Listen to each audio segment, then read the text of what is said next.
Tema kita kali ini adalah terapi Quran mengobati jiwa yang bermasalah. Banyak orang menyepelekan kondisi batinnya. Padahal Bapak Ibu sekalian, ya, hatta Bapak Ibu sekalian sudah rutin melakukan amal yaumi, kalau batinnya tidak pernah dievaluasi dan ternyata ada masalah, ada belenggu di situ, maka Bapak Ibu sekalian akan terus merasakan kesempitan hati, akan mudah tersinggung, mudah marah, mudah kecewa, bahkan lebih banyak fokusnya sama urusan-urusan sepele. Ini yang akan kita rasakan kalau kita mengabaikan aspek ini. Bapak sekalian, kenapa sih kita membahas tentang tema ini? Terapi Quran mengobati jiwa yang bermasalah gitu.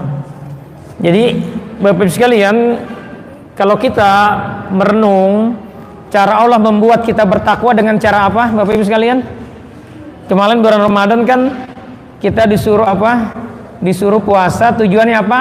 La'alakum tattaqun. Disuruh puasa agar kita bertakwa. Jadi metode Allah membuat kita bertakwa adalah dengan disuruh kita puasa salah satunya. Dan Bapak Ibu merasakan kan hari demi hari di bulan Ramadan itu hati semakin tenang gitu. Kenapa Pak? Bu? Karena kita mendekat kepada Allah. Dan yang kedua, karena nafsu kita kendalikan. Jadi puasa itu intinya adalah apa? Mengendalikan nafsu kita, mengendalikan syahwat kita. Dan kita lihat nih, ya, di bulan Syawal ini adakah, ya, masih adakah tanda-tanda indikator suksesnya Ramadan kita?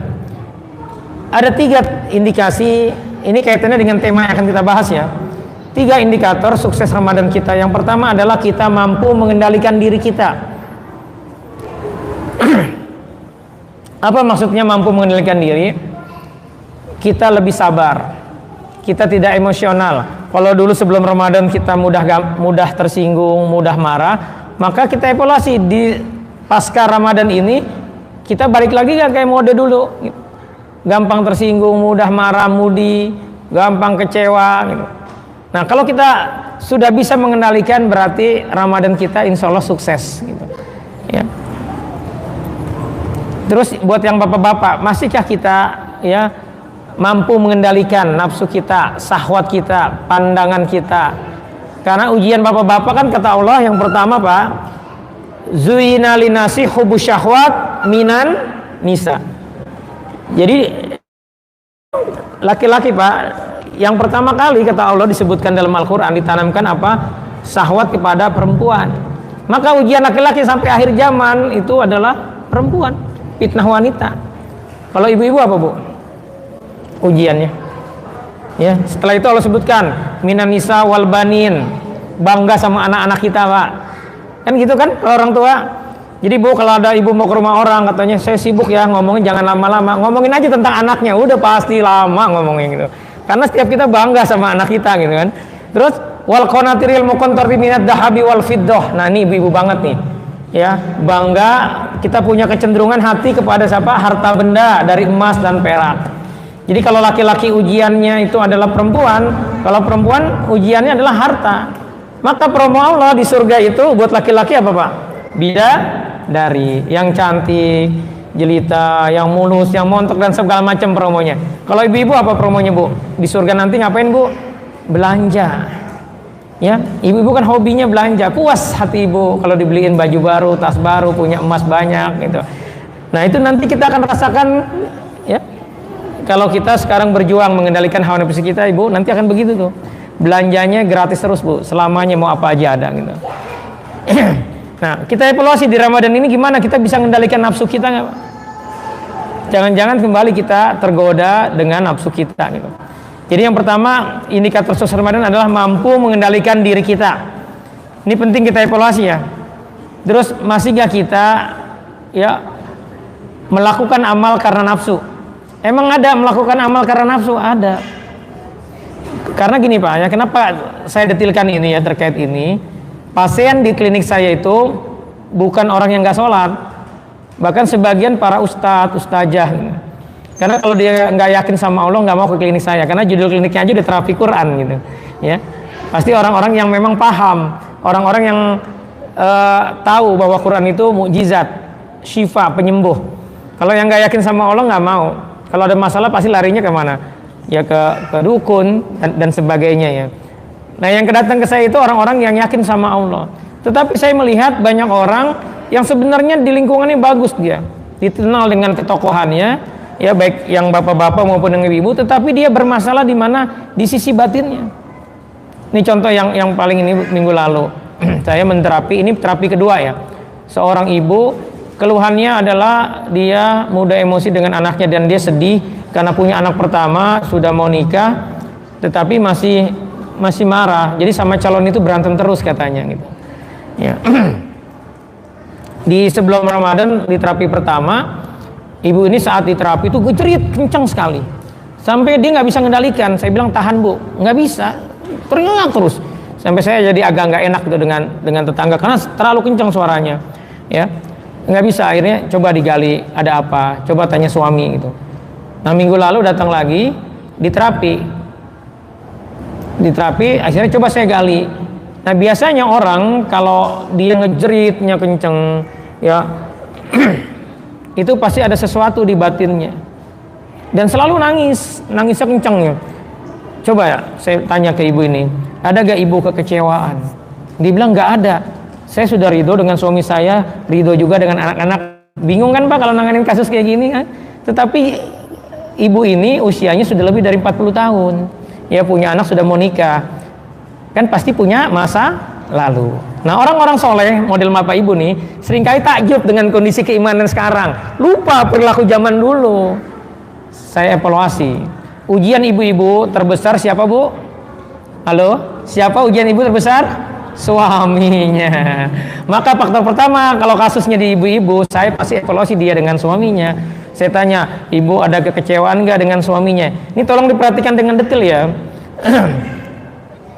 Dia bilang iya. Apa bu? Gitu. Sebelumnya saya tanya, dia datang dengan adiknya. Saya tanya, gimana kakaknya ini, ibunya ini yang ya pasien? Iya dia keras, emosi, jadi pemarah. Ya. Tadi saya tanya, ibu ada kecewaan nggak dengan suami? Iya. Dulu bu, dia ingat itu. Iya. Ibu ini ya dulu ada 3 laki-laki yang mau sama dia gitu, yang mau melamarnya, tetapi karena dia sikoh sama guru ngajinya, ya dia konsultasi sama gurunya, jangan, insya Allah ada calon yang lebih baik gitu. Maka akhirnya dia ikutin saran itunya. Nah tetapi di dalam hatinya, dan salah satu yang 3 pelamar ini ya, jadi 4 dengan suaminya, itu salah satunya dokter, dan dia ngucapin begini, andaikan dulu saya nikah sama dokter, mungkin saya sudah punya klinik gitu ya. Jadi ada rasa bangga dia terhadap suaminya, dan dia terucap bahwa kenapa kok dia kecewa karena suami saya itu datar, kurang harmonis, nggak pernah muji gitu kan. Banyak, dan itu memang laki-laki pada umumnya bu, laki itu kurang pinter, apalagi kalau laki soleh ya, kurang pinter memuji. Tetapi bukan berarti dia tidak mencintai, memang begitu, perlu diajarin sama ibu gitu. Nah dia qadarullah saat lahir anak pertama itu ikut suaminya keluar kota, luar pulau bahkan gitu. Nah di situ makin dia bilang makin menumpuk kekecewaannya, sudah suami seperti itu. Jadi selalu banding-bandingkan, andai saya dulu nikah sama si Fulan ya, 3 orang tadi salah satunya dokter, mungkin saya nggak begini gitu. Nah dampaknya apa kalau perempuan menyimpan kekecewaan bu? Galak sama anaknya. Jadi Pak kalau istri kita galak Pak sama kita, sama anak kita Pak, jangan-jangan dia stres sama perilaku bapak gitu ya. Ini penting dievaluasi. Nah ibu itu cerita, ya anak pertama saya seperti ini, kayak saya dulu. Pertama ilmunya kurang dalam hal parenting, yang kedua karena ya saya menyimpan kekecewaan sehingga anak saya pelampiasannya gitu, suka dimarahin ya. Dan akhirnya saya suruh dia tobat, sholat tobat 2 rakaat. Nah saya suruh dia istighfar. Istighfarnya begini nih bu ya, ini Pak dicatat kalau perlu nih. saya minta dia ucapkan gini, ya Allah, aku ridho dengan takdirmu menikah dengan si Fulan, dengan suami yang sekarang. Yang kedua, saya suruh minta dia, ya Allah, aku mohon ampun atas rasa ujubku. Pertama ujubnya dulu. Jadi orang kalau mudah kecewa itu karena ujubnya gede. Jadi kalau bapak ibu, ya bu punya suami pemarah, itu karena suami ibu jangan-jangan ujubnya gede, dia punya bangga diri.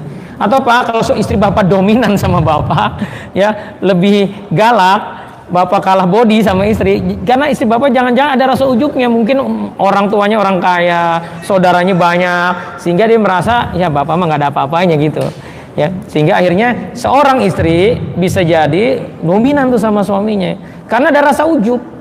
Orang rasa ujubnya tinggi, mudah kecewa. Jadi apa yang kedua, ya Allah aku mohon ampun atas rasa ujubku, dan yang kedua, aku mohon ampun atas kesedihan dan kekecewaanku selama ini. Nah, saya suruh dia sholat tobat, dan setelah sholat tobat saya suruh dia istighfari dengan kalimat tadi. Setelahnya saya terapi lagi, itu nggak jerit-jerit lagi. Kenapa, Pak? Kenapa? Karena dia sudah tobati itu, dan dia merasa lebih plong. Jadi ini kan bahaya kalau nggak ada detil mengevaluasinya, ya.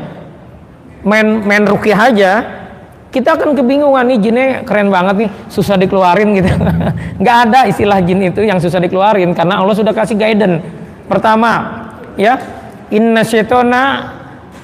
kaida syaitana kana doifa. Gangguan setan itu lemah kata Allah. Terus terkait dengan sihir, ya, walaupun dia katanya sihirnya mahal, kata Allah, wala yuflihus sahiru haitsu ata. Nggak bakal menang sihir itu mau pakai gaya apapun. Ini Allah yang ngomong. Dan dia tidak bisa bereaksi sihir itu bekerja kecuali atas izin Allah. Nah kalau kita minta tolong sama Allah, insya Allah selesai. Tetapi akan lama selesai kalau ternyata jiwa kita masalah. Nah ada lagi kasus pasien datang dengan kondisi dia sakit. Dia udah ngeluh, udah kalau gitu saya mati aja lah, kira-kira bahasanya gitu.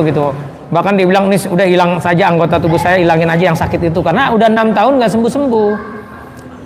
Pak, Bu, cara Allah membuat terhapus dosa kita itu ada 2. Yang pertama, disuruh kita taat ibadah, berbuat baik kepada orang lain, berdakwah. Kita rajin ibadahnya tapi masih punya dosa-dosa tersembunyi, masih bermaksiat, batinnya masih kotor, ya, mudah marah, nyimpen dendam segala macam, maka akan Allah pakai cara kedua untuk ngebersihin kita. Kalau kita nggak sadar-sadar nih, nggak mau muhasabah evaluasi diri, kita akan dikasih musibah. Nah pasien ini dia sudah 6 tahun sakit, ya. Terus saya tanya, gimana hubungan dengan orang tuanya? Ya, karena orang-orang dengan diuji sakit yang sakit, jadi sakit itu sampai sakit itu, ya. Ini perempuan juga. Ya, nah jadi kebanyakan perempuan memang, karena perempuan, kenapa kok paling banyak perempuan? Karena perempuan peduli dengan dirinya. Kalau bapak-bapak itu masa bodoh, sebelum ambruk nggak bakal berobat kalau bapak-bapak. Memang begitu, ya, perempuan lah yang lebih peduli. Maka Bu, kalau punya suami sudah ada ciri-ciri gangguan jin, sudah sering sakit, ibu paksa dia berobat sebelum terlambat. Jadi laki-laki itu memang nggak, kenapa? Karena laki-laki itu pejuang, Bu. Ya, dia memang motivasinya adalah berjuang. Beda dengan ibu-ibu, itu ibu-ibu lebih peduli. Nah yang kedua ini perempuan, yang ibu tadi itu diuji sakit 6 tahun nggak sembuh-sembuh. Nah saya melihat jangan-jangan dia sedang dikasih musibah sama Allah, sedang digugurin dosanya. Maka saya tanya, hubungan dengan orang tuanya gimana? Iya, dia pernah ribut sama ayahnya karena ayahnya nikah lagi, ya, terus nggak ngurusin keluarganya. Jadi ibu saya kasihan gitu, ya, nyari nafkah sendiri buat menghidupi 4 saudara dia. Jadi dia punya 4 saudara. Nah, kenapa saya tanya ribut? Ya karena bapak saya nggak bertanggung jawab. Terus bapakmu marah gak ketika ribut? Iya marah. Terus ada gak kamu disumpahin? Saya tanya begitu. Iya. Apa disumpahinnya? Pokoknya hidupnya nggak bakal bahagia deh. Jadi disumpahin sama bapaknya. Ya. Ini aja udah kasus berat. Jadi hati-hati bapak ibu yang pernah ngelawan sama orang tua, atau bapak ibu punya anak tapi pemarah ibu, bapak ibu sama anaknya, ya, anaknya marah dikit, apalagi ibu-ibu kan, dasar anak es gitu misalkan. Itu hati-hati kalau bapak ibu nggak cabut itu ucapannya, nggak ditarik balik. Saya tanya lagi sama ibunya gimana? Iya, saya pernah ribut juga sama. Habis ibu saya nikah lagi. Loh, bukannya bagus? Adalah laki-laki yang mau menafkahi ibunya, sementara ibunya selama ini berat menafkahi 4 anak seorang diri gitu. Kenapa kau marah? Kata suaminya, iya dia udah dikasih tahu gini tapi terus ibunya marah juga ke kamu. Iya. Kebayang nggak tuh Pak ya? Dari dua ini aja nih dengan masalah orang tua aja udah kebayang. Terus belum lagi dengan suaminya cerita dia keras segala macam gitu. Nah, kita kalau nggak paham ya, nggak paham tentang terapi Quran terkait tentang jiwa ini, kita menganggap tubuh kita itu seperti kendaraan, seperti barang elektronik, notebook, HP. Kalau rusak ganti aja spare partnya gitu. Nggak begitu dalam kehidupannya. Kita itu masuk spesial. Tubuh kita itu ada 3 unsur, ada jasad, ada ruh yang ditiupkan saat kita usia 120 hari dalam janin ibu kita, dan ada namanya nafs, jiwa, sukma. Nah, jiwa inilah yang ada nafsu di situ, dan inilah penyebab kita bermasalah dalam hidup ini. Jadi fokus terhadap pembahasan tentang jiwa, tentang batin itu penting bagi kita. Dan Bapak Ibu pernah dengar ya, ada orang pertama kali diseret di neraka itu gara-gara masalah apa? Masalah batin. Kenapa? Karena ria. Padahal hidupnya Masya Allah, yang satu ustadz, yang kedua mujahid perang matinya syahid, yang ketiga orang kaya yang dermawan. Ini kan dalam dunia, dalam kehidupannya waktu masih hidup kan mirip-mirip kayak Bapak Ibu gitu perilakunya. Tapi kenapa pertama kali diseret ke neraka? Karena tadi dia punya sifat ria. Ria ini dosa johir apa dosa batin? Dosa batin. Dan kita pernah dengar juga ada hadis orang masih hidup, bukan ring satunya Rasulullah, bukan sahabat dekat Rasulullah, bukan veteran perang Badar, tetapi dijamin masuk surga gara-gara apa? Batinnya. Setiap mau tidur dia maafin orang-orang yang ngeselin dia, yang ngebully dia. Itu kan masalah apa? Batin. Dicek amal yauminya, ibadahnya biasa aja, tetapi kok bisa dijamin masuk surga orangnya masih hidup? Gara-gara batinnya bersih, selamatus sodar dia hati. Jadi pembahasan kita hari ini terkait tentang jiwa itu stretchingnya ke sana. Bapak Ibu, walaupun Bapak Ibu sekarang nih ya hafalannya banyak, rajin ibadah, tetapi menyimpan penyakit hati, menyimpan emosi negatif, maka ini bom waktu yang tinggal nunggu waktunya. Dan pengalaman saya menangani pasien-pasien model seperti ini, orang-orang yang punya penyakit hati, orang-orang yang punya emosi negatif. Apa sih emosi negatif? Mudah kecewa, mudah marah, menyimpan dendam, menyimpan kesedihan dengan takdir hidupnya. Kejadiannya sudah 10 tahun lalu, 30 tahun lalu masih sedih kalau cerita tentang itu. Ya. Terus orang-orang yang ujub, bangga diri, orang-orang yang sombong, takabur, merasa hebat, ya. Terus yang bakhil, itu semuanya mereka itu ada jin yang numpang hidup di tubuh. Bisa dipahami ya korelasinya jadi ya. Kenapa kita kok ngebahas ini gitu. Dan ini Bapak Ibu yang saya tanganin bukan orang-orang amah, orang-orang yang kurang yakin sama Allah. Ini orang-orang yang yakin, yang baca Qurannya 1 hari 1 juz. Tetapi kenapa dia bermasalah di sisi ini? Kenapa? Karena batinnya tidak pernah dievaluasi. Jadi Masya Allah kalau Bapak Ibu dimudahkan hadir hari ini ngebahas ini ya, ngebahas ini dengan detil, ini nikmat dari Allah. Karena salah satu penyebab orang bisa su'ul khotimah ketika dia menyimpan dendam, ketika dia menyimpan kekecewaan di dalam hidupnya. Bisa dipahami Bapak Ibu ya? Saya ada pasien 92 tahun. Itu ketika dibawa klinik di kursi roda dia. Itu teriaknya apa? Kurang ajar si Anu. Si Anu itu ponakan dia, kata anak. Kan dia di antara anak-anaknya. Ya. Ini 92 tahun, ya sudah agak pikun. Teriak-teriaknya kurang ajar, dia sebutin nama ponakannya. Dia ngambil harta saya, bla bla bla, keburukannya disebutin, keburukan ponakannya. Ini kasihan nggak Bu? 90 tahun, ini ibu-ibu juga, ya, nenek-nenek, 92 tahun, yang terucap itu terus. Bayangin ketika lagi ngucap itu meninggal. Ini kan terjadi kenapa? Karena dia menyimpan itu. Saya sering kali nanganin pasien ngomongnya begini pasien, Ustadz sih nggak ngerasain, ya. Kenapa saya dendam sama dia? Kenapa saya sedih? Karena kan bla bla bla bla bla dijelasin, ya. Padahal itu semua dilarang. Nanti kita bahas tadi yang dibaca oleh Ustadz Aib, ya, surat Al-Imran 133 sampai 135. Ya, kita nggak paham itu, nggak mengaplikasikan itu dalam kehidupan kita, kita akan terhalang masuk surga. Walaupun Bapak Ibu bisa jadi ya rajin ibadah. Karena di zaman Rasulullah ada seorang ibu, ini kebanyakan perempuan, Bu. Jadi mohon maaf ya, kenapa kok banyak contohnya perempuan? Ya karena memang kasusnya kebanyakan perempuan. Di Quran juga lebih banyak perempuan. Ketika menceritakan di surat At-Tahrim tentang rumah tangga, At-Tahrim itu 4 perempuan yang dicontohkan, 4-4-nya perempuan, 2 wanita solehah, 2 lagi wanita yang tidak solehah. Siapa saja di At-Tahrim? Ada Maryam sama Asiyah istri Firaun. Ini contoh yang solehah. Yang 2 lagi yang nggak solehah siapa? Istri Nabi Ibrahim, istri Nabi Nuh dan istri Nabi Lut. Jadi memang kebanyakan perempuan terkait tentang permasalahan jiwa ini, ya. Kan perempuan itu katanya perasaannya lebih dominan ketimbang logikanya gitu. Ini sekarang aja lebih banyak ibu-ibu yang hadir gitu. Ya bagus, Bu. Ya. Karena gini, banyak pasien saya demi kebenaran katanya. Demi apa? Karena saya merasa benar, suami saya salah, maka dia marah-marah terus. Dan ibu-ibu itu kata Rasulullah, ahli sejarah, suaminya bikin salah 13 tahun yang lalu, itu mesti ingat. Dan ini kata Rasulullah, penyebab kebanyakan di neraka itu siapa, Bu? Kebanyakan di neraka itu laki-laki apa bapak ibu-ibu? Hah? Perempuan. Apa dosanya, Bu? Pertama durhaka sama suami, yang kedua mulutnya yang kasar, suka ngomel, ya gitu Pak ya. Tenang aja, Bu, nanti juga bapak-bapak akan kayak evaluasi kok, ya. Ini di awal nih ibu-ibu dulu, karena dari kasus contoh yang lagi hangat itu ibu-ibu.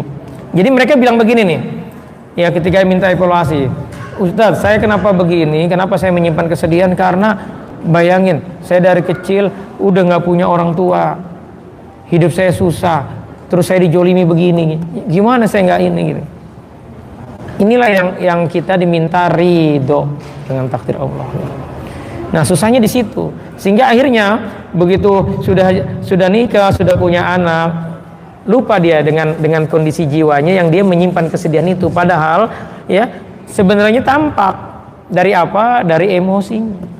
Jadi ketika ibu mudah baper, mudah tersinggung, mudah marah, itu jangan-jangan karena jiwa kita tegang. Anggap ya ini sampah. Kita gara-gara sampah ini, ruangan ini jadi banyak lalat. Kita usir lalatnya, sampahnya kita biarin. Maka sebentar lagi juga, ya besok datang lagi lalat. Maka bagaimana kita menghilangkan lalat ini? Kita bersihin aja sampahnya, maka lalat juga nggak bakal datang.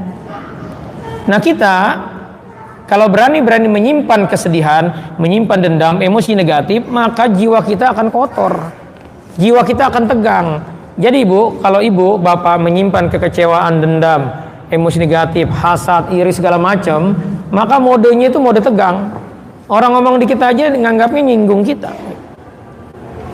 Dan ini kebanyakan bapak-bapak, ibu-ibu dalam praktek di lapangan. Halo, halo, nah, ibu-ibu. Karena memang ujian ibu tuh di perasaan gitu. Kenapa sih kok di perasaan? Ya karena ibu-ibu harus merawat suami ibu. Kalau nggak pakai perasaan, ya itu mental suami ibu. Gitu. Maka harus pakai perasaan, harus lembut maksud gitu. Ya. Nah jadi balik lagi. Jadi urusan ini seringkali kita abaikan. Kita banyakkan langsung ini kan karena saya benar, saya dijolimi, saya disakiti segala macam gitu. Nah kita lihat ya. Ya jadi paham ya kenapa kita bahas tentang jiwa ini ya. Dan target materi kita kan hari ini adalah mengobati jiwa yang bermasalah. Ya. Apa indikasinya jiwa kita bermasalah ini? Saya sudah share ya. Ada gak yang datang ke sini belum pernah lihat taklimat atau player ini?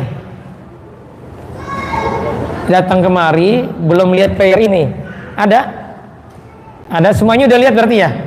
Datang kemari karena dapat player ini ya, dan taklimatnya ya, ini ciri-cirinya nih. Apakah Anda merasakan mudah galau atau kecewa gitu? Suka mengeluh, menyimpan dendam atau kesedihan gitu kan? Mudah letih atau lemah, ya tidurnya banyak tapi capek gitu. Terus suka ujub, bangga diri, merasa lebih baik dari orang lain, suka takut tersaingi ya. terus suka mudah kesal melihat orang yang tidak disukai, mudah kecewa, marah dengan sesuatu yang tidak sesuai harapan, memiliki hasad yang membara, sering konflik dengan orang lain, ya. Jadi orang yang jiwanya tegang itu gampang konflik dengan orang lain. Jadi Bapak Ibu, kalau Bapak Ibu sering konflik, udah ini jiwa kita pasti masalah ini gitu. Ya, dan memang ini harus mau jujur ya. Terus suka mudi, paham ya? Pagi ceria, siang-siang ngomel-ngomel gitu, nggak jelas. Terus egois atau sulit dinasihati, memiliki penyakit yang kambuhan dan sulit sembuh gitu. Ya. Nah, kalau Bapak Ibu merasakan ini dua aja, ini patut kita mengevaluasi ya. Nah, bahasan jiwa itu sudah terkait dengan tazkiyah ya. Allah sudah tekankan di dalam Al-Qur'an. Jadi sesungguhnya Al-Qur'an ini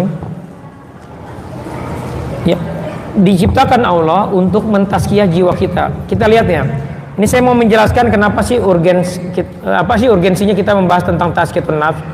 Allah sendiri itu merubah posisi doa Nabi Ibrahim, kan mintanya ya, Nabi Ibrahim itu nabi yang banyak berdoa. Salah satu doanya adalah Allah rekam dalam surat Al-Baqarah 129. Kita lihat nih, Nabi Ibrahim minta dari keturunannya jadi seorang rasul yang menjalankan misi Al-Quran. Nabi Ibrahim mengatakan ya, Rabbana wab'as fihim rasulam minhum yatlu alaihim. Yang pertama, yatlu alaihim ayatika wa yu'alimuhumul kitaba wal hikmah wa yuzakkihim. Jadi yang pertama Nabi Ibrahim minta ya diutus Rasul yang membawa misi terkait Al-Quran ya, yaitu membacakan ayat Al-Quran, jadi menyampaikan Al-Quran. Yang kedua apa?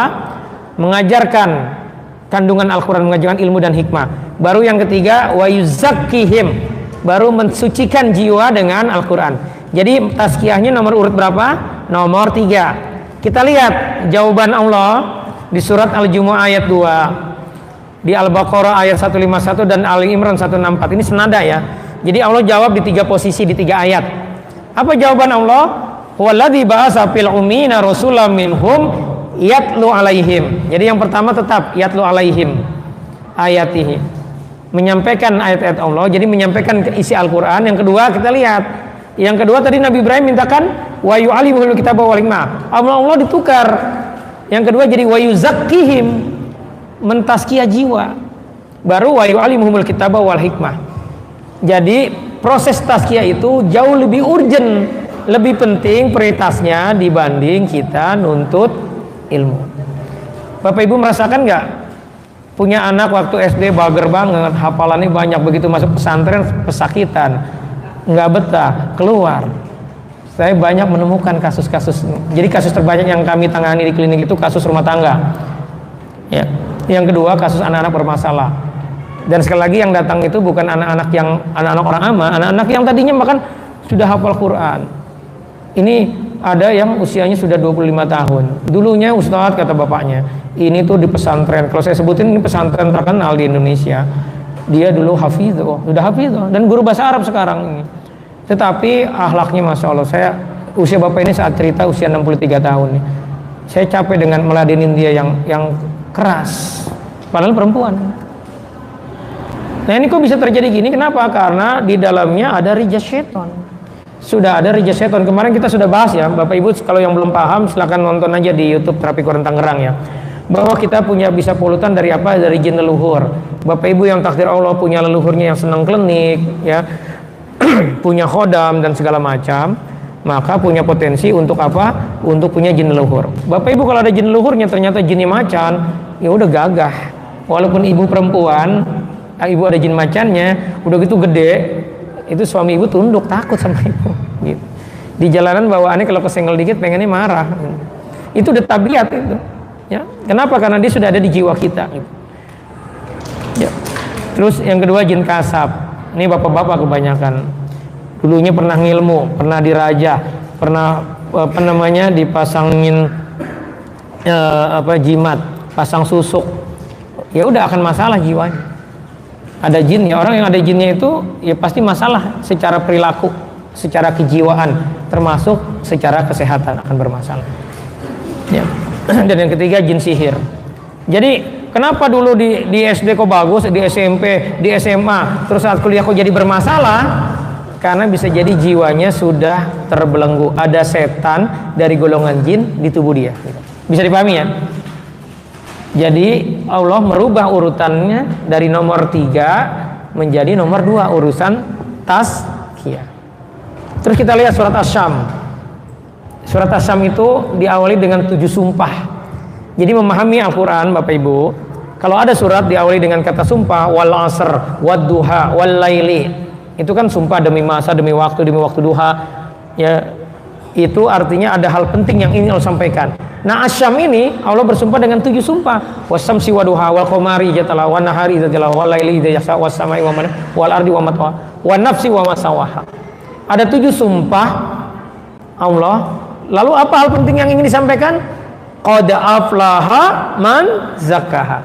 Beruntunglah orang-orang yang membersihkan jiwanya. Wa qad khaba man dassaha. Merugilah orang-orang yang mengotori jiwanya. Jadi untuk urusan tazkiyatun nafs Allah sumpahnya 7 kali dengan 7 makhluk Allah. Kira-kira ini penting apa penting banget? Penting banget. Ya, jadi paham ya? Kenapa kita membahas ini? Karena ini urusannya sepele. Bagi orang yang tidak bisa ngebedah secara detail, itu pasti mengeneralisir. Tetapi ketika kita seringkali dikomplain, jadi gini cara evaluasinya, tanya aja sama pasangan kita Bapak Ibu ya. Ya kalau Bapak Ibu pengen ngukur kira-kira malaikat yang catat amal kita itu gimana sih kondisi kita dalam pandangan malaikat itu, tanya aja sama pasangan kita, orang-orang sekitar kita. Karena mereka yang merasakan akhlak kita. Karena gejolak jiwa itu akan tampak. Bapak Ibu, gejolak jiwa itu nggak bisa disumpetin. Bapak Ibu akan tampak dari apa? Perilaku. Ya. Dan jangan ngelihat orang lagi saat ceramah begini, lagi ceramah baik, lagi ngaji gini mah bager, ya. Lihat ketika ada masalah. Lihat bagaimana dia bersikap. Ya, lihat ketika tidak sesuai harapan, bagaimana dia bersikap. Itulah aslinya kita. Dan orang yang paling paham kita adalah pasangan hidup kita, keluarga kita. Maka tanya sama mereka, apa yang harus saya perbaiki? Bisa dipahami ya? Oh ternyata kita kan menganggapnya kita ini orangnya baik-baik aja kan, baik hati, tidak sombong, rajin menabung. Padahal kata pasangan kita pemarah. Jadi penting Bapak Ibu, sebelum ajal kita sampai ya, sebelum hari tua kita sudah bersih-bersih di sisi ini. Bisa dipahami ya? Jadi kira-kira begini nih, kita itu hidup, takdir Allah punya musuh. Musuhnya siapa? Musuhnya setan. Disebutnya hizb setan. Ketuanya siapa? Ketuanya iblis. Iblis dari golongan apa? Dari golongan jin. Maka setan itu kan ada 2 golongan, minal jinnati wan nas. Setan dari golongan manusia itu menyerang akal kita, bikin seminar, bikin iklan, bikin film supaya Bapak Ibu nggak fokus lagi sama akhirat, supaya salah persepsi terhadap setan. Setannya dipikir sundar bolong, susur ngesot, kuntilanak hitam dan sebagainya gitu kan. Itu kan kerjaannya mereka itu, supaya Bapak Ibu salah, punya sobat pemikiran. Kampanye LGBT supaya Bapak Ibu menganggap LGBT itu fitrah dari Allah. Itu kerjanya setan manusia. Nah setan dari golongan jin apa yang dilakukan? Ngaduk-ngaduk perasaan Bapak Ibu. Nafsunya dimainin Pak. Ngelihat perempuan bening dikit, bikin indah. Istrinya dihijab wajahnya, jadi kelihatannya jelek aja. Seolah-olah istri orang lebih cakep gitu. Itu permainan setan semuanya. Ini bayangin, kalau kita nggak paham pola ini, kejebak terus gitu. Paham ya? Jadi di nafsu itulah setan bermain. Karena itu tadi kenapa Allah membuat program saum, puasa Ramadan itu sebagai cara meningkatkan ketakwaan, karena dengan berpuasa itulah nafsu kita benar-benar bisa dikendalikan, dilemahkan. Bapak Ibu, kalau Bapak Ibu kuat jinnya, Bapak Ibu akan sulit untuk puasa sunnah. Kita lihatnya, waktu sebelum Ramadan Bapak Ibu gampang nggak puasa sunnah? Kalau susah, kita lihat nih sekarang setelah Ramadan, gampang apa susah? Kalau masih susah juga, nah itu tandanya Ramadannya nggak efektif. Bisa dipahami ya? Artinya belenggunya kuat sekali dia, tubuh kita gitu. Ada aja logika alasan untuk tidak puasa sunnah gitu. Ya. Berapa banyak sih dalam sebulan sebaiknya kita puasa? Minimal 3 hari. Ya. Dan begitu juga evaluasi dengan amal-amal ibadahnya. Baca Quran sebelum Ramadan susah, saat Ramadan gampang, minimal 1 kali hatam. Setelah Ramadan masih gampang nggak? Puasa sunnahnya apa? Tilawahnya. Kalau jadi berat lagi, ya berarti ini ada masalah di jiwa kita. Bisa yang evaluasinya ya. Tadi tanya sama pasangannya, yang kedua tadi kita evaluasi tadi di amal-amal yaumi kita gitu. Ya. Nah sekarang ya kita masuk ke pembahasan kita. Bapak Ibu sekalian, ini adalah ayat kunci kalau kita ingin masuk surga. Ada 4 kunci kalau kita ingin bahagia dunia dan akhirat. Dan ini menjadi prasyarat masuk surga. Ini yang ghairu ma'doh ya. Kalau yang makdoh kan kita sholat, beriman kepada yang gaib, berzakat, puasa ya. Ini yang ghairu ma'doh. Karena ini tidak dilakukan, kita tidak akan bisa masuk surga, akan terhalang kita masuk surga. Allah buka dengan mengatakan ya, A'udzubillahi minasyaitonirrajim, bismillahirrahmanirrahim. Wasari'u ila magfiratim mir rabbikum. Kita diminta bersegera, buru-buru, mohon ampun, jangan nunda-nunda. Ya. Mohon ampun kepada Allah yang hadiahnya wa jannatin arduhas samawati wal ardu uiddat lil muttaqin.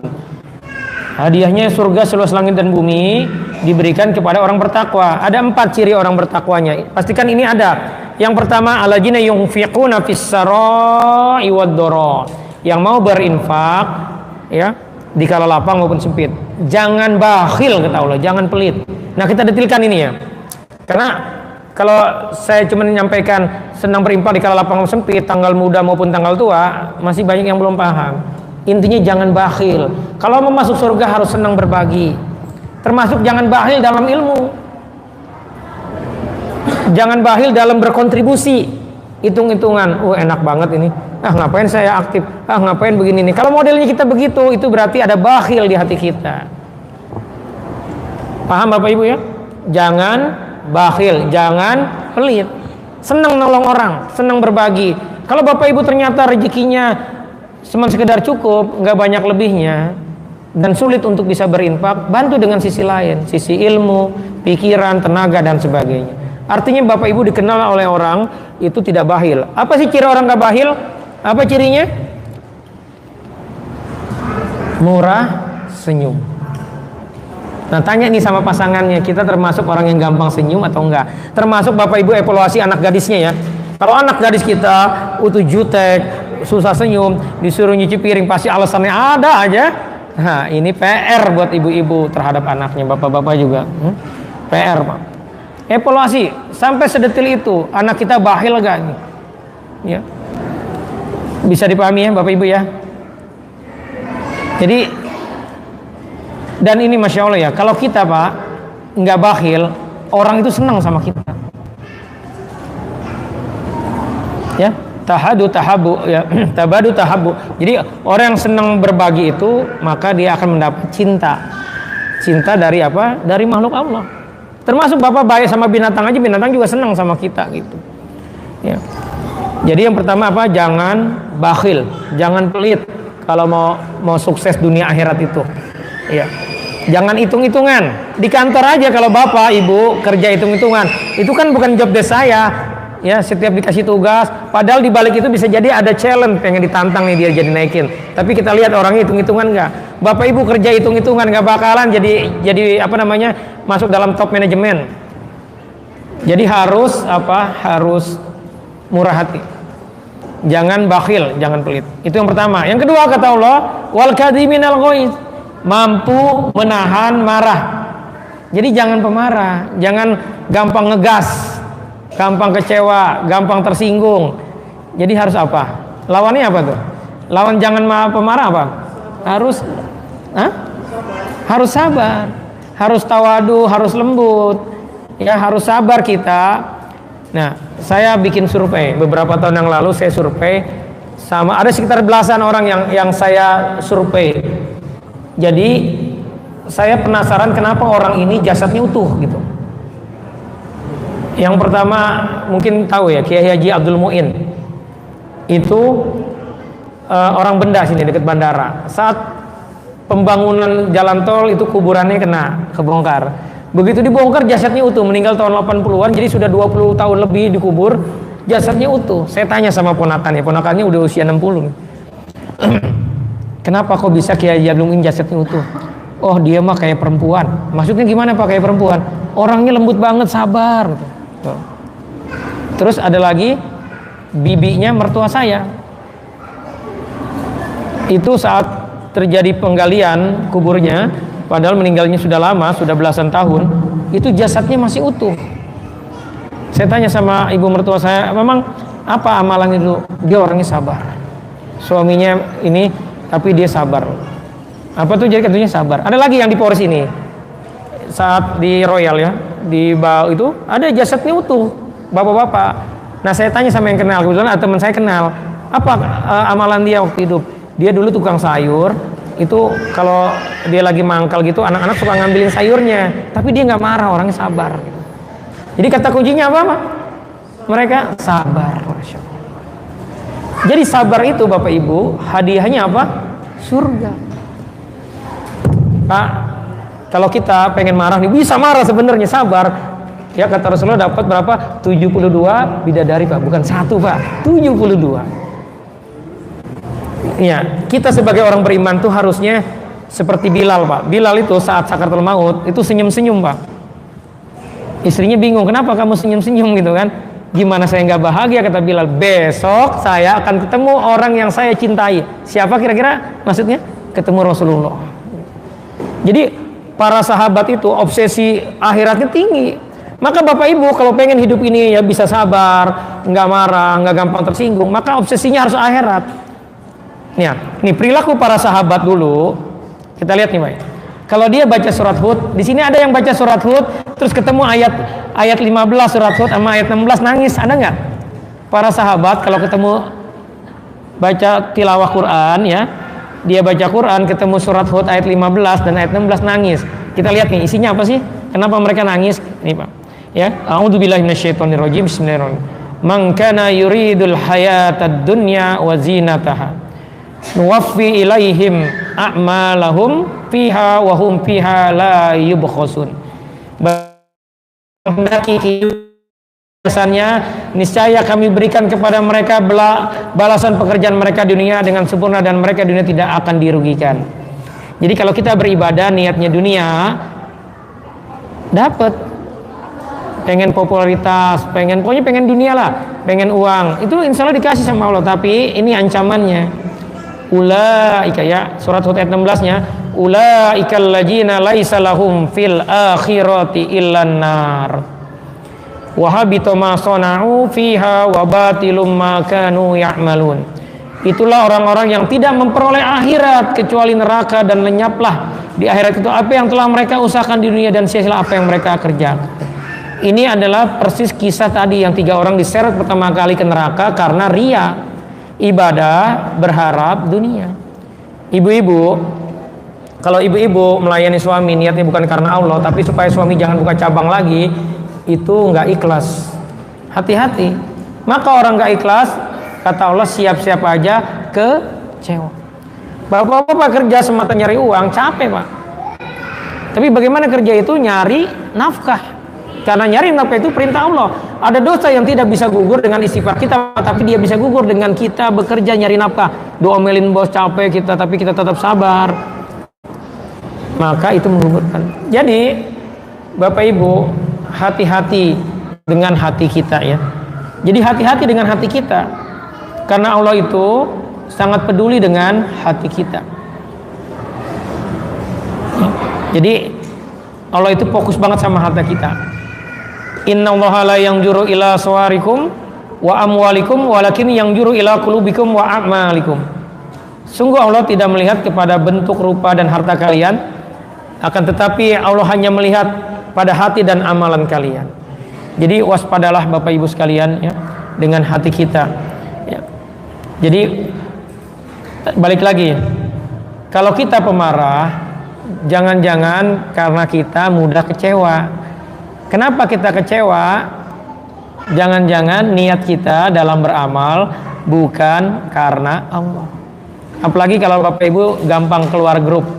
Ini nggak asing grupnya ngomong politik dulu keluar. Nggak mau lagi lah ngaji di sini. Habis pengurusnya begini. Ya nggak mau lagi sholat di masjid ini. Habis saya nggak kepilih jadi pengurus. Ah, hati-hati Bapak Ibu. Kalau kita modelnya begitu, itu jangan-jangan yang menggerakkan kita dalam beramal kebaikan itu bukan karena Allah, tapi karena nafsu. Kalau karena nafsu, cirinya apa? Mudah kecewa dengan kebaikan yang dilakukan. Bisa dipahami ya? Ini jadi agak tegang ngajinya nih. Ya. Itu yang keberapa? Yang kedua, jangan pemarah. Orang pemarah itu kira-kira ibu seneng bu punya suami pemarah? Enggak mau pasti. Pak, mau punya istri galak pak? Ngomel melulu, ya. Kalau ngomelnya tanggal tua sih wajar-wajar dikit ya. Tapi kalau setiap tanggal muda juga ngomel, ini masalah. Jangan-jangan ada jin buto ijonya pak ya. Itu yang kedua. Yang ketiga bu. Ini Pak, yang ketiga, wal afina 'anin nas, mau memaafkan kesalahan orang lain. Kata Allah apa? Jangan dendam. Jadi jangan orang nyinggung kita dikit, ide kita ditolak, marah, langsung, biarin aja, ntar gua nggak mau tegur lagi nih. Ya, ngancem-ngancem lulu, gampang kecewanya, terus dia yang dulu nih, ya. Selalu ingat keburukan orang. Hatinya tadi sulit memaafkan. Nah tadi kata Rasulullah, siapa yang ahli sejarah bu? Bapak-bapak, ibu-ibu yang ahli sejarah? Ibu-ibu. Maka waspadalah. Ya. Jadi jangan menyimpan dendam. Harus lapang dada, harus ridho dengan takdir Allah. Enak banget sih kan gitu. Pasien saya kebanyakan ngomong begitu tuh bu. Enak banget sih. Dia udah bikin salah sama saya, masa saya harus maafin? Uang saya dulu kembaliin. Wah gitu. Bu, ya. Kita kalau maafin orang, orangnya nggak minta maaf, harta kita juga nggak dibalikin, maka hadiahnya apa? Ibu punya istana ya mewah berlapis emas. Kalau masjid Istiqlal yang gede itu kalau terbuat dari emas kira-kira berapa juta triliun tuh.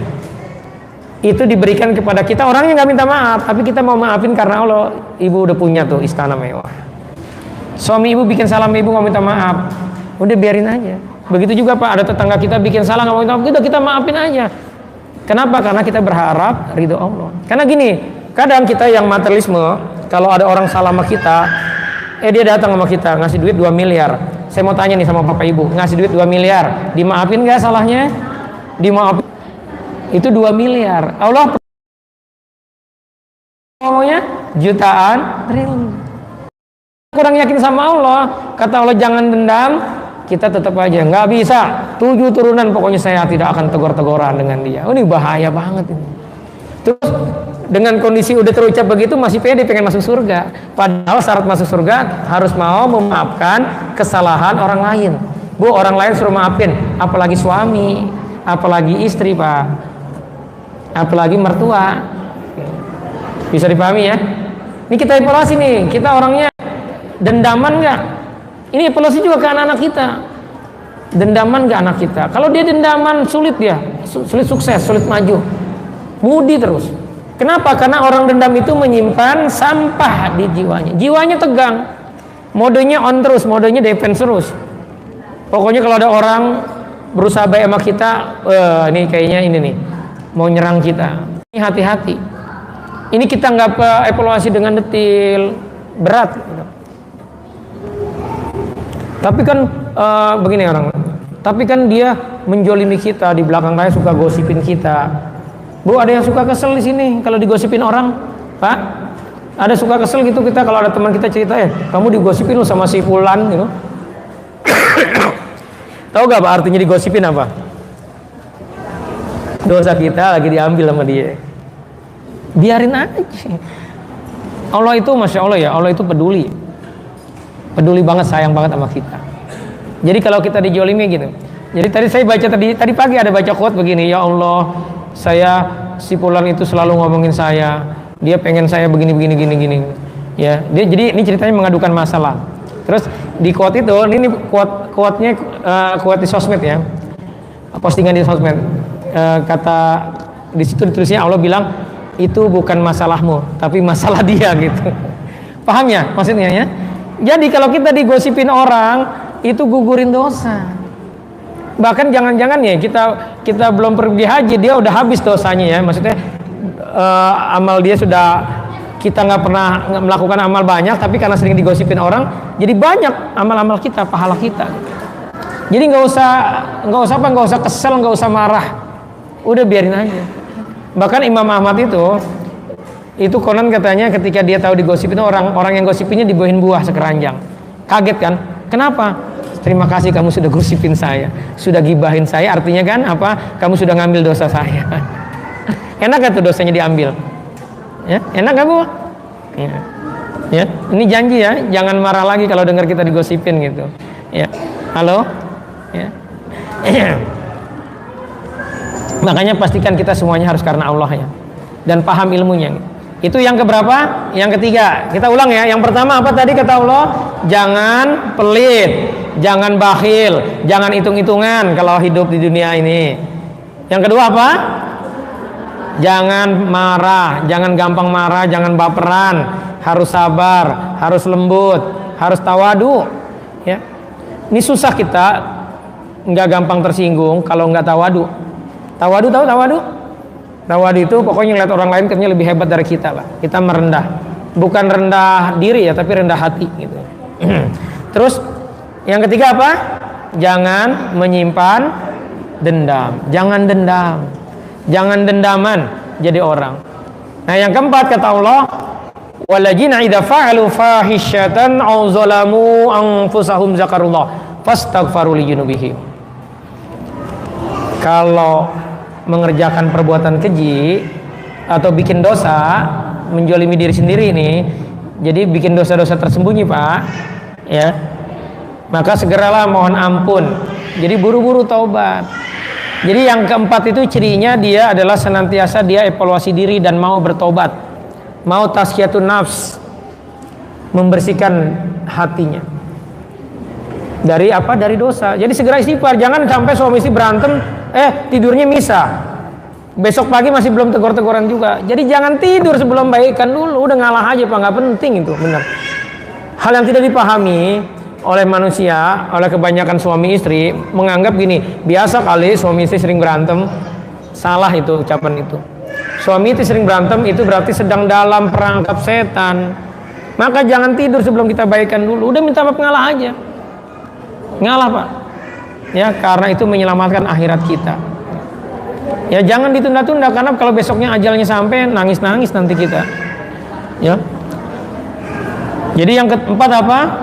Senantiasa taubat, senantiasa dia muhasabah.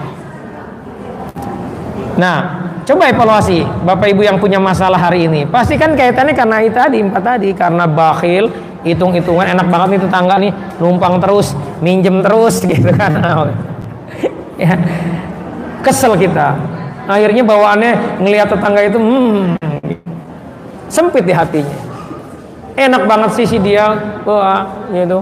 Kita bantuin terus, kita boro-boro dibantuin. Itu ucapan-ucapan orang bakhil itu ya. Terus yang kedua tadi apa? Gampang tersinggung, mudah marah. Itu kan yang bikin kita hidup sempit. Maka ini nggak dipahami Bapak Ibu, jiwanya berarti bermasalah. Ya, ini kayaknya cukup ya. Sudah jelas? Sudah dapat ya clue-nya ya, kenapa tadi mengobati jiwa itu ya? Mengobati jiwa itu evaluasi aja kita. Ya, tadabur aja surat ini. Apa tadi yang pertama? Jangan bakhil, jangan pelit, jangan hitung-hitungan. Yang kedua apa? Jangan pemarah, gampang tersinggung, ya. Jangan jadi orang kurang sabar gitu. Jadi harus sabar. Terus jangan dendam. Ya. Jangan dendaman jadi orang, harus lapang dada, harus ridho ya dengan takdir. Terus senantiasa muhasabah dan bertaubat. Itu aja terus kita lakukan, insya Allah. Jadi peduli dengan urusan hati kita itu adalah kemauan Allah. Jadi gini Pak, saya dinasihatin sama guru saya, para ulama zaman dulu katanya kalau ketemu itu nasihatnya 3. Mereka fokus di 3 hal ini nasihatnya. Yang pertama apa? Mereka nasihatnya gini, barang siapa yang memperbaiki batinnya, maka Allah akan perbaiki lahirnya. Jadi maksudnya apa tuh? evaluasi ini jiwa kita, batin kita. Ada masalah nggak? Ada dendam nggak? Ada kecewa nggak? Ada kesel nggak di hati kita? Itu yang pertama. Paham ya? Yang kedua, barang siapa yang memperbaiki hubungan dengan Allah, maka Allah akan perbaiki hubungannya dengan makhluk. Jadi kalau kita pengen disenengin tetangga, disenengin orang lain, perbaikin aja hubungan kita sama Allah, jujur gitu. Ya, jangan ibadah karena nafsu. Ya, jangan nggak jujur. Yang ketiga, barang siapa yang berjuang untuk akhiratnya, fokusnya akhirat, maka Allah akan mencukupkan dunianya. Jadi gimana caranya supaya hidup ini cukup?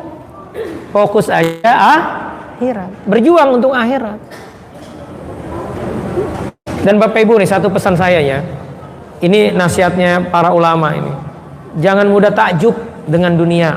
Oh, ngelihat orang lain punya mobil baru, wih keren amat mobilnya gitu. Wah, kalau kita sering ngomong, wih bagus amat rumahnya, wih cantik amat gitu. Nah, kalau kita sering terucap kalimat begitu, kalimat takjub, pertama kita dosa apa? Ngelempar ain ke orang lain. Yang kedua, jiwa kita berarti kebelenggu langsung tuh sama setan.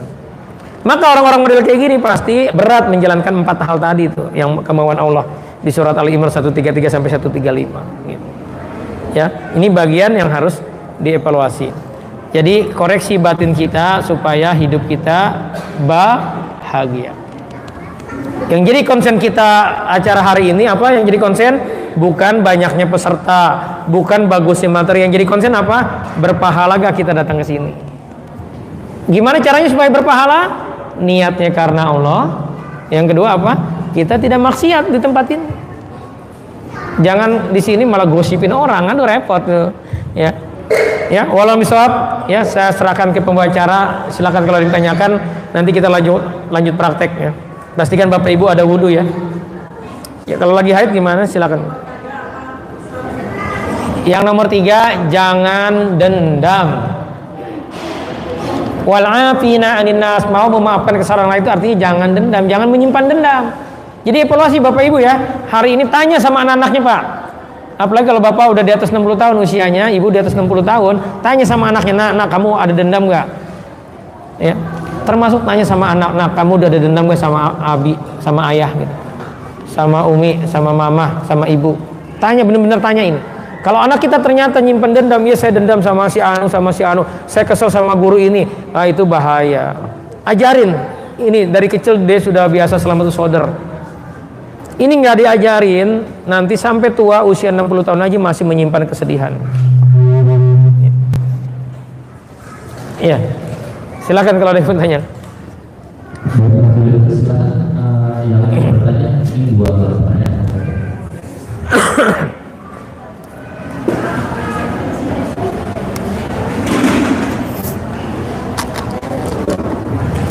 Bismillahirrahmanirrahim. Assalamualaikum warahmatullahi wabarakatuh. Waalaikumsalam. Ustadz, yang ingin saya sampaikan dengan penjelasan dari Ustadz itu, pengalaman saya pribadi, jujur aja sampai detik ini mengganggu kehidupan saya, mengganggu perasaan saya. Saya dulu pernah ada orang yang menzalimi saya, menipu saya, karena ditagih susahnya minta ampun, padahal saya dalam kondisi terjepit, tapi rela minjemin dia pulang juga, tapi nggak balik itu Ustaz. Ditagih susahnya, terus karena saya manusia biasa, kesel, saya sumpahin sampai 7 turunan saya tidak ridho, tidak ikhlas. Itu termasuk penyakit hati atau gimana ya Ustaz? Lama-lama saya sadar itu, kalaupun ditagih kapan kembali, bolehkah saya istilahnya memaafkan dia, tapi tidak di depan dia gitu Ustaz, biar saya itu lega, sampai nyawa saya cabut itu nggak ada beban pikiran, penyakit hati saya hilang gitu Ustaz. Iya. Terima kasih ya. Nah ini contoh kasusnya nih. Itu kan berat itu. Dia punya utang, apalagi utangnya gede duitnya. Aduh, enak bener dia gitu kan ngomongnya. Jadi Bu, pertama Ibu istighfari dulu, sudah nyumpahin dia. Apalagi kalau kalimat 7 turunan, nggak mau tegor-tegoran. Ada 2 dosa yang Allah balas. Di dunia dibalas, kalau nggak tobat di akhirat dibalas. Pertama, durhaka sama orang tua, itu pasti sempit hidupnya. Yang kedua, memutus silaturahim. Ya. Ini di sisi kita yang memberi hutang, Bu, ya. Sedekah sama memberi hutang pahalanya gedean memberi hutang. Gitu. Jadi kalau dia belum bisa bayar, tapi dia sebenarnya banyak duitnya, ya udah itu ya Allah jadikan itu sedekah saya. Karena kalau ibu pikirin sempit hati kita, keruh bahkan, apalagi kalau sudah terluar kalimat begitu. Ini pastikan hari ini dirilis ya. Kalimatnya tahu bu cara ngapusnya? Ya Allah, aku ridho dengan takdirmu, si pulang nggak bayar hutang gitu. Yang kedua apa? Aku mohon ampun atas kata-kataku yang kasar, yang tadi ngancem-ngancem, yang marah, yang dendam dengan si pulang. Itu biar putus bu, biar benar-benar nanti supaya, karena gini, dengan kondisi itu sudah pasti ibu memberi akses kepada jin untuk bersemayam di hati ibu. Jadi ruginya berapa kali? 2 kali. Uangnya nggak balik, nggak dapat pahala akhirat, ya kita hidupnya jadi sempit gara-gara itu. Jadi mendingan rugi sekali tapi dapat istana, apa ruginya berkali-kali nggak dapat apa-apa, Jong? Ayo, ya kan? Bisa dipahami bu ya? Ini sekali lagi memang butuh latihan. Bapak Ibu, apapun itu butuh latihan. Maka latihanlah dari sekarang, mulai dilatih kita untuk bersabar nih. Dan kita niatin bukan karena dia. Bagaimana kalau kita memaafkan dia diam-diam? Memang harus begitu udah. Orangnya nggak mau minta maaf, bahkan ketemu kita aja takut dia. Kan kalau punya utang kan takut kita kan ketemu orang yang kita ngutang sama dia gitu. Ya udah ibu maafin ya Allah karena mau aku maafkan dia gitu. Tapi boleh nggak saya nagih di akhirat? Boleh-boleh aja. Tapi kan mendingan itu jadi apa kebaikan, karena nanti dia akan bermasalah. Orang berhutang itu berat, maka jangan mudah-mudah berhutang. Apalagi mohon maaf ya, hutang karena pengen beli barang, pengen beli kendaraan kah atau apa gitu. Jangan karena itu ya. Karena kalau hutang kita nggak mampu bayar, kita mati, amalan kita tergantung itu nggak sampai kepada Allah. Dan nanti di akhirat kita akan dipertemukan dengan orang yang kita hutangin itu. Serem pokoknya ceritanya. Maka kita niatnya karena Allah bu, maafin dia, kasihan dia, ya Allah jadikan ini penggugur dosa-dosaku. Ya Allah, saya mungkin malas ibadah, suka marah, tapi saya berharap dengan ini engkau masukkan aku ke dalam surga gitu. Insya Allah bisa itu bu. Ya. Kira-kira gitu bu ya. Ini kayaknya yang di dalam tubuh ibu nggak senang nih bu. Tangan ibu begini masalahnya. Tahu gak bu artinya apa bu ketika tangan ibu begini? Ini ngomong apa nih kata jinnya? Ya, ya, ya amin. Ya silakan. Yang lainnya. Ya nggak apa-apa dia. Bapak-bapak mah gitu bu. Iya silakan. Ibu dari tadi ketuk-ketuk ini pusing itu gitu. Kirain lagi terapi.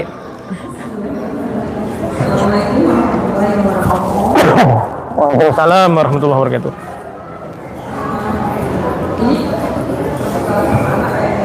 Oh ya. Saya punya anak dua.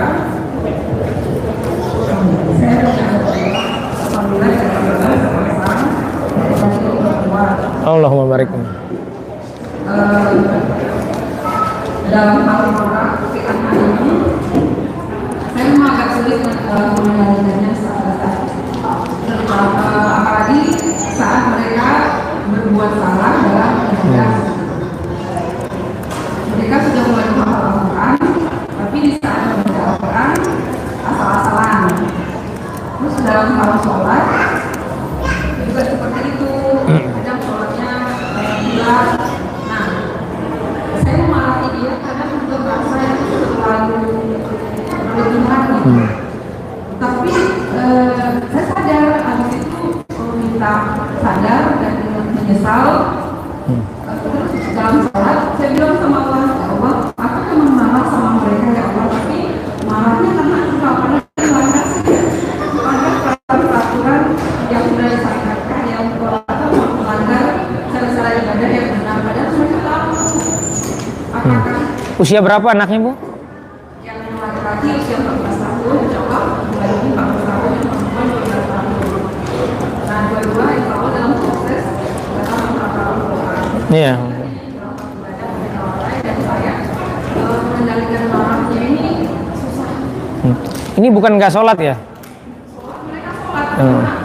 menurut saya masih nggak sholat. 3 menit selesai, 2 menit selesai. Baca Al-Quran juga seperti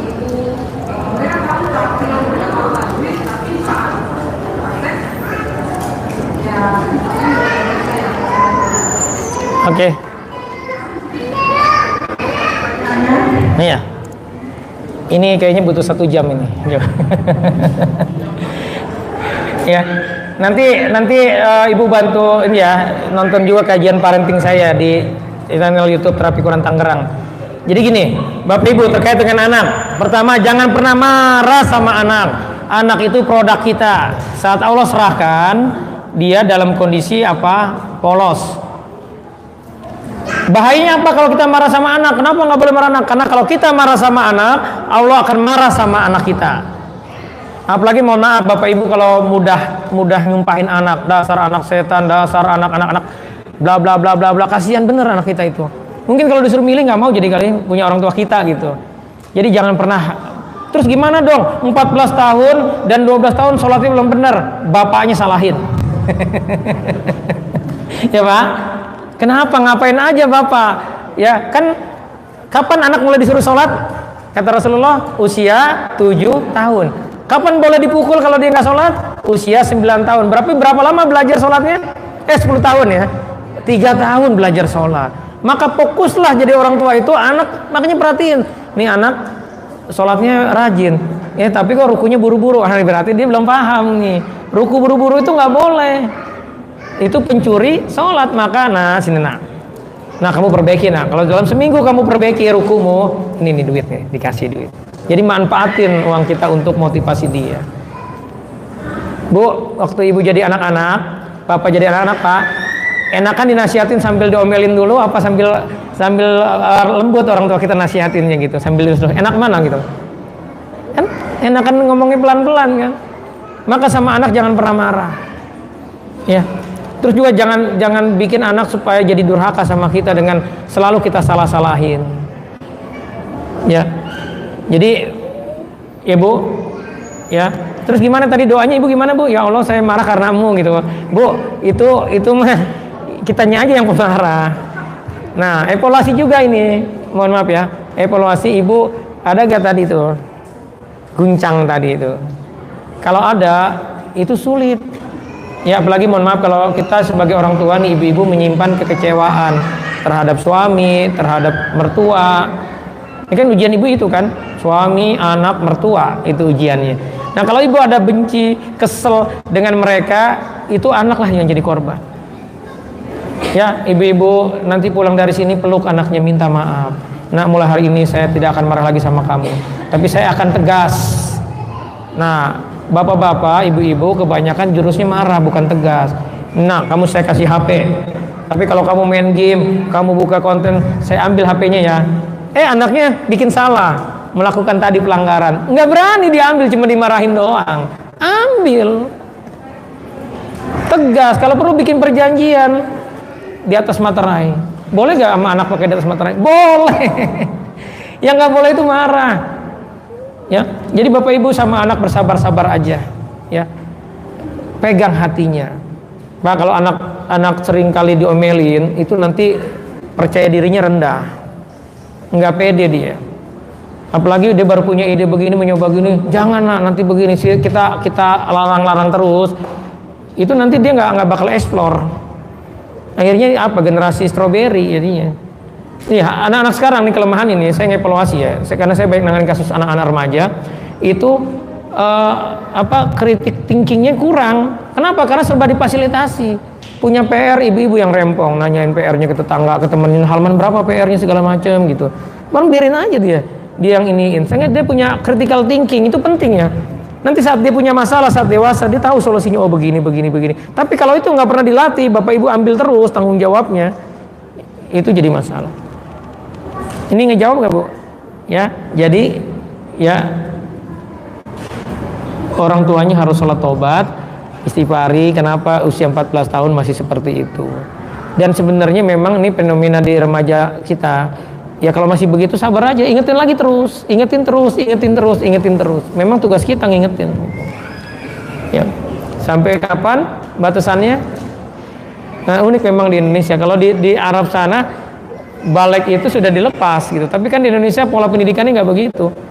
Ya mungkin sampai dia nanti menikah. Ya, kira-kira seperti itu. Ya. Ya. Jadi manfaatkan Pak uang kita Pak untuk bikin bargaining, negosiasi dengan anak kita. Ya, jangan terlalu dimanja dengan ya. Kira-kira gitu, Bu. Ya. Jadi evaluasi taubat kita kenapa anak kita 14 tahun masih ya. Cukup? Apa termasuk nyumpain anak itu boleh ya kita yang tadi soal taubat nyambut. Oh iya, kalau udah terlanjur nyumpain anak gimana? Pertama, Bapak Ibu istighfar dulu. Yang kedua, tarik kembali. Terucap ya. Ya Allah, saya pernah nyumpain anak saya bla bla bla bla bla. Saya tarik kembali ya Allah. Saya mohon ampun. Ya berkahi anak saya. Bapak Ibu ya, kalau Bapak Ibu pengen anak Bapak Ibu tuh melejit, sukses, ya bahagia hatinya, selalulah kita cinta terus yang ya, cinta terus ke anak kita, ridho. Dikit-dikit dia berproses sedikit, ya kita motivasi, kita puji, kita apresiasi. Dia disuruh mau, nih misalkan Pak, disuruh sama istri kita dia mau, masya Allah kamu bager banget nih, ayah bangga sama. Jadi semua usaha dia walaupun sekecil apapun kita apresiasi, maka dia akan tumbuh dengan rasa percaya diri yang tinggi. Jangan dikit-dikit diomelin, dikit-dikit dimarahin. Ya kebayang tuh nanti gedenya kayak apa gitu. Ya. Jadi jangan tinggalkan anak-anak yang jadi generasi yang lemah, ya, lemah jiwanya. Kenapa? Karena kita seringkali marah-marah, seringkali kita sumpahin. Jadi istighfar dulu, Bu, tarik balik. Ya Allah, saya tarik balik. Karena kalau nggak ditarik balik sampai dia mati, ucapan kita itu akan selalu.